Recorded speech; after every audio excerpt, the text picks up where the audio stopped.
Pa bomo zdaj na koncu vstopili še v svet terjatev in obveznosti. Zdaj vemo, da nekatere prihodke imamo slabše v določenih mesecih, ampak ali terjatve na to kakorkoli vplivajo in kakšna je njihova struktura, lahko do njih dostopim, tako da ali kliknem na ploščico, ali pa, dajmo za spremembo, na levi strani tudi navigiram na stran terjatev in obveznosti. Ko se poročilo odpre, so pa tukaj spet črpani podatki iz glavne knjige, specifično seveda za skupino Kontov 2, kjer imamo stanje na dan terjatev in obveznosti. In prva stvar, ki jo ta stran na veliko sporoča in je njen namen, je, da z en prehiter klik, se bomo hitro vrnili, da z rdečo barvo zelo na glas pove, s čim se moramo ukvarjati. Za določene stranke verjetno tudi same veste, da se ne držijo plačilnih rokov in pogojev, no, ta stran je namenjena temu, da če vemo na približno, da se nekdo tega ne drži, nam pa to pove, kako hudo to stanje v resnici je. Na levi strani spremljam terjatve in obveznosti glede na njihovo strukturo nezapadlih in zapadlih.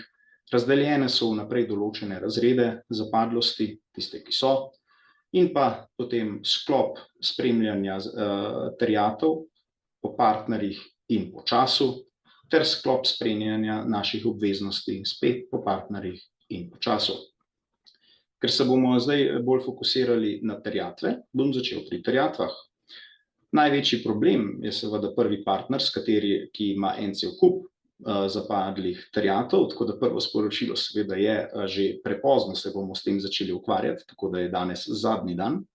Če ga dam v nabor filtrov, bom videl njegovo obnašanje v času, v katerem mesecu je nazadnje so še odprte zapadle terjatve, se pravi od kdaj, predvsem pa v katere razrede to spada.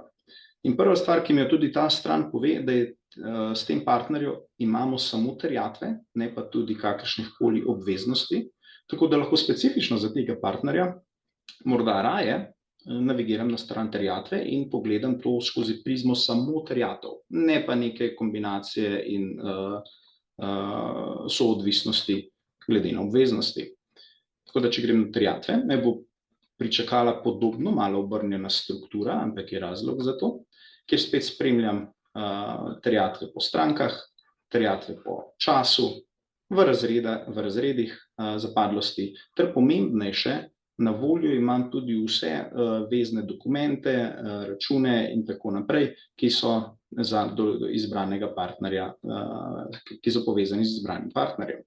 Če si spet izberem na primer prvega partnerja, s tem, kjer imam največ problemov, pa rečem, v resnici se bom ukvarjal najprej s telimi 65.000 evri, kar nakazuje na zapadlost nad 90 dni. Če dodam v nabor filtrov še torej ta razred, me spet orodje opozori, vem, da si štartal iz tega partnerja in te zanima nad 90 dni, ampak to ni edini partner, s katerim imaš podoben problem. Tako da mi takoj lansira orodje, daj razmišljaj morda še o temu. Če zato dodam še tega partnerja v naš sklop, vidim, da imam nekaj zapadlih terjatev še iz marca, večina jih je pa iz aprila, in če bi želel točno vedeti, o katerih dokumentih se moram pogovarjati, lahko pa zdaj na primer dodam v nabor filtrov še marec, rečem, ukvarjal se bom najprej s tistimi, ki so najdlje zapadli, in dobim takoj seznam knjižb in vezanih dokumentov, ki pritičejo skupnem znesku. Seveda, kot sem na začetku povedal, to poročilo je namenjeno, da se nekdo z njim aktivno ukvarja in skrbi, zdaj bom z klikom v belo prazno polje počistil vse vizualizacije, nekdo mora skrbeti, da tale rdeča številka, vrednost tega stolpca, začne v času padati. In tako merimo svojo uspešnost. Enako seveda ne bomo šli v podrobnosti, imamo pa možnost nadzorovati sami sebe, kako pokrivamo svoje lastne obveznosti, komu smo dolžni in od kdaj imamo nazadnje zapadle obveznosti.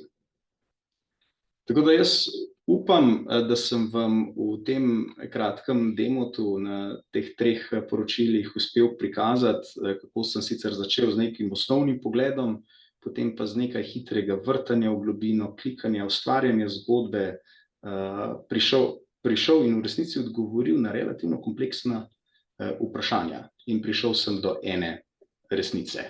In vsi, ki uporabljajo ta priporočila, lahko pridejo do te iste resnice. Tako da sem hiter, učinkovit in se pravilno odločam. To je zgodba, skozi katero sem vas želel danes popeljati.